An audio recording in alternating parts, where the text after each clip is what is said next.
बलराम और कृष्ण ने उनकी आज्ञा को शिरोधार्य किया और समुद्र के तट पर चले गए। समुद्र ने दोनों की पूजा की और कहा कि भाई तुम्हारे गुरु जी के बालक का तो मुझे पता नहीं वो कहाँ है। हमारे भीतर शंख के रूप में एक पंचजन नाम का असुर रहता है। शायद उसने ही उस बालक को मार दिया हो। भगवान ने उस असुर का वध कर दिया और उसी से अपना पांचजन्य शंख बनाया, लेकिन उस असुर के पेट में भी वो बालक नहीं मिला। सर्वज्ञ भगवान जानते तो सब कुछ है कि बालक कहाँ है, लेकिन उनको लीला करनी है, इसलिए तलाश कर रहे हैं। अब भगवान गए यमपुरी में, वहाँ यमराज ने उनकी बड़ी सेवा पूजा की और बोले कि महाराज आपका गुरुपुत्र निज कर्म निबंधनम अपने कर्म के अनुसार यहाँ आया है। भगवान ने कहा कि कर्म बंधन को रखो एक और, मत शासन पुरस्कृत, और मेरी आज्ञा सर्वोपरि है। मेरे सामने कर्म क्या होता? देखो, यदि ईश्वर कर्तुम अकर्तुम अन्यथा कर्तुम समर्थ न हो तो उसका ऐश्वर्य किस काम का? ईश्वर के ऊपर तो कर्म निष्ठों ने यह प्रश्न लगा दिया कि वह जो जो करेगा वह कर्म के अनुसार ही करेगा, परंतु वह मान्यता अभक्त विषयक है। जहाँ अभक्त का कोई काम हो वहाँ तो भगवान बिल्कुल कर्मानुसार न्याय करते हैं, किंतु जहाँ भक्त की बात आ जाती है तो भगवान कोई ना कोई बहाना बना करके उसका उद्धार कर ही देते हैं।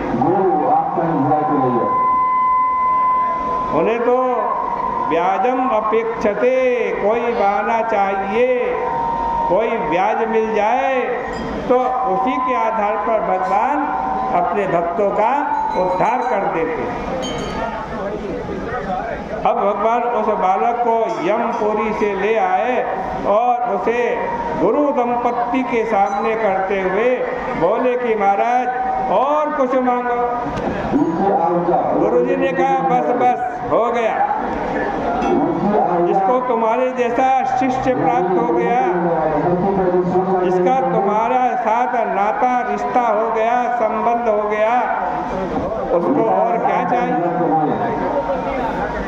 अब तुम लोग घर जाओ, तुम्हारी कीर्ति पावनी हो और वेद सदा सर्वदा तुम्हारे अनुगत बने रहे, कभी विस्मृत ना। सुखदेव जी कहते हैं कि पुत्र परीक्षित इस प्रकार गुरुदेव से आज्ञा और आशीर्वाद प्राप्त करके बलराम कृष्ण अपने तीव्रगामी रथ पर बैठकर मथुरा आ गए।